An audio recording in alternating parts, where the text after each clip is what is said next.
Hai semuanya, jumpa lagi dengan aku Sisio Slutia. Kali ini kita berada di segmen belajar tutorial paket simulasi soal tes inteligensia umum, tes wawasan kebangsaan part 3 dengan soal dan jawaban plus penjelasan sampai paham untuk CPNS dan PPPK. Mari kita mulai. Nomor 1, pembahasan dasar negara dikaji pada dua badan, yaitu BPUPKI dan PPKI.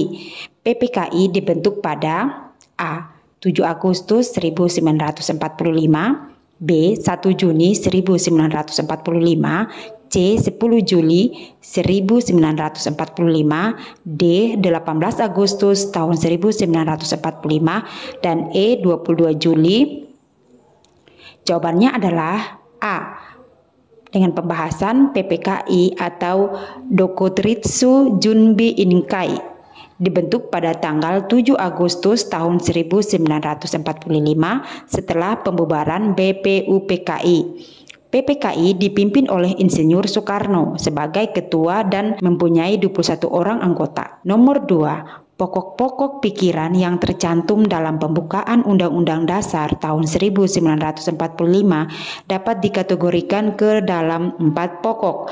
Pokok pikiran kedua adalah A. Negara hendak mewujudkan keadilan bagi seluruh rakyat Indonesia. B. Negara hendak melindungi segenap bangsa Indonesia dan seluruh tumpah darah Indonesia. C. Negara berkedaulatan rakyat berdasar atas kerakyatan dan permusyawarakatan atau perwakilan. D. Negara berdasar atas ketuhanan yang Maha Esa menurut dasar kemanusiaan yang adil dan beradab. E. Negara memperjuangkan persatuan dan kesatuan Indonesia. Jawabannya adalah A. Dengan pembahasan pokok-pokok pikiran dalam pembukaan Undang-Undang Dasar tahun 1945 adalah 1. Persatuan, 2. Keadilan sosial bagi seluruh rakyat Indonesia, 3. Berkedaulatan rakyat, dan 4. Ketuhanan yang Maha Esa menurut dasar kemanusiaan yang adil dan beradab. Jadi pokok pikiran kedua adalah A. Negara hendak mewujudkan keadilan bagi seluruh rakyat Indonesia.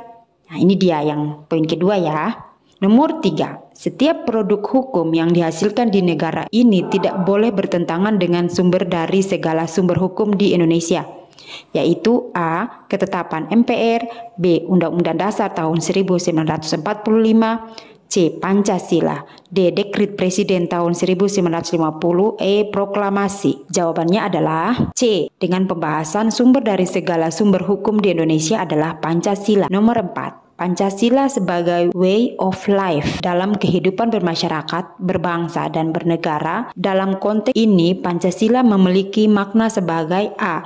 Kristalisasi nilai, B. Pedoman hidup, C. Karakteristik bangsa, D. Kepribadian bangsa, E. Keyakinan bangsa. Jawabannya adalah A, yaitu dengan pembahasan kristalisasi adalah sesuatu yang tersaring dari nilai-nilai yang sudah dimiliki sebelumnya sehingga ia merupakan saripati atau inti pokok yang mengkristal.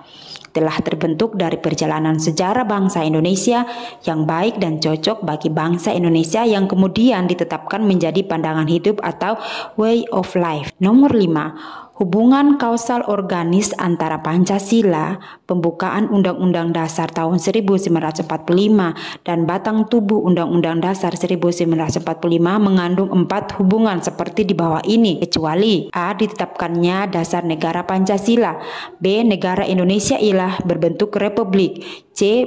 Kedaulatan negara berada di tangan rakyat, D. Keberadaan Undang-Undang Dasar lebih tinggi dari Pancasila, E. Pancasila sebagai dasar pemikiran Undang-Undang Dasar tahun 1945 dan batang tubuh Undang-Undang Dasar tahun 1945.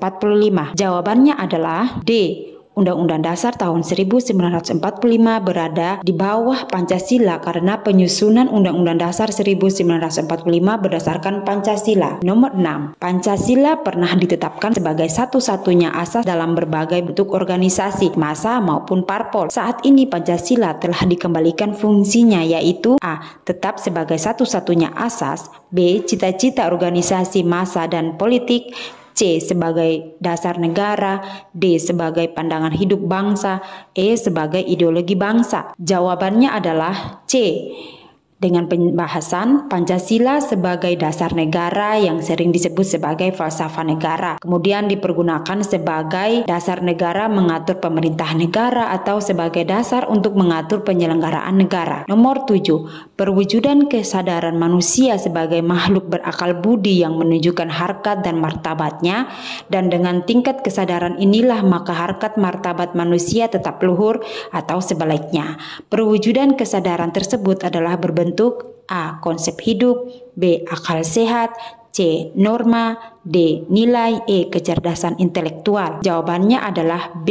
Perwujudan kesadaran yang mencerminkan perilaku manusia tersebut adalah berbentuk akal sehat. Nomor 8. Dalam paham filsafat Pancasila, harkat dan martabat manusia ditentukan oleh perilaku dan moral manusia itu sendiri, yakni A. Sebagai kesungguhan manusia dalam memperjuangkan sesuatu yang menurutnya baik dan benar, B.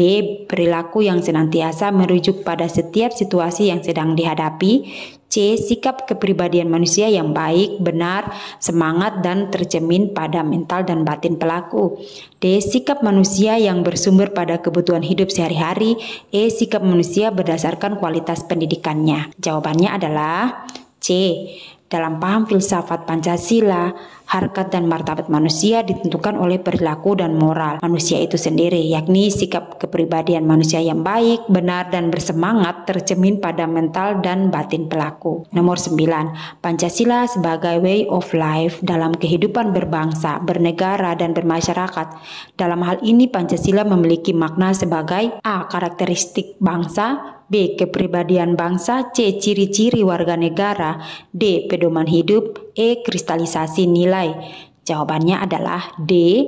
Pancasila sebagai way of life dalam kehidupan berbangsa, bernegara, dan bermasyarakat mempunyai makna Pancasila sebagai pedoman hidup bangsa Indonesia. Nomor 10. Perwujudan hak asasi manusia dalam kehidupan berbangsa dapat dilihat dalam bentuk A. Menentukan kerjasama dengan bangsa lain, B. Menyatakan pendapat dan bernegosiasi, C. Menentukan ketertiban lingkungan, D. Mengakui kebebasan beragama, E. Menentukan sistem perekonomian. Jawabannya adalah E. Perwujudan HAM dalam kehidupan berbangsa dapat dilihat dalam bentuk kebebasan menentukan sistem perekonomian karena berdasarkan pada budaya yang berlaku dalam suatu wilayah tertentu. Nah, itu dia yang bisa aku share kali ini. Semoga bermanfaat. Sampai jumpa. Dadah.